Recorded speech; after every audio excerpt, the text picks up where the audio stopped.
ঠিক আছে। আব্বা পাত্রী কি উনি? আরে হ্যাঁ, আমার ছাত্রী রাবেয়া, ওকেই তো তোর বিয়ের পাত্রী হিসেবে আমরা সবাই দেখতে আসছি।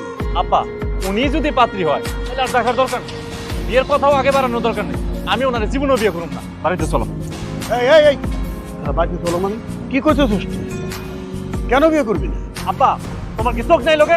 তুমি কি দেখতেছো না এমন একটা কালা কুচ্ছিত মেয়ের আমি কিসের জন্য বিয়ে করবো? আমি একটা সুন্দর হ্যান্ডসাম ছেলে, আমার জন্য কি মেয়ের অভাব আছে? এই কালা মায়ের জীবনে বিয়ে করবো না। তোরা এখান থেকে। রাশেদ, কোনো রকম উল্টা পাল্টা কথা কবি না। রাবেয়া আমার ছাত্রী, আমি ওর ভালো করে চিনি। ওর গায়ের রং কালো হইলেও রূপে গুণে পড়াশোনায় সব দিক দিয়ে এক নাম্বার। কোনো ক্লাসে রোল নম্বর 1 থেকে 2 হয় নাই। ও খুব ভালো ছাত্রী, ও খুব গুণী মেয়ে, সব ধরনের গুণ ওর ভিতরে আছে। এই জন্য তো পুত্রবধূ হিসাবে আমার ওর পছন্দ হয়েছে। ওর গুণ ধুয়ে কি আমি পানি খাবো? আমার কালো মেয়ে পছন্দ না, আমার সুন্দর বউ লাগবে। এরকম কালো মেয়ে যদি একটা বিয়ে করি, আমি সমাজের সামনে মুখ দেখাইতে পারবো? সমাজে পরিচয় দিতে পারবো যে এই মেয়ে আমার বউ? তাছাড়া আমার বন্ধু বান্ধব আত্মীয় স্বজন যারাই দেখবো সবাই কালো মেয়ের নিয়ে হাসাহাসি করবো। অসম্ভব, আমি কালো মেয়ের জীবনে বিয়ে করতে পারবো না।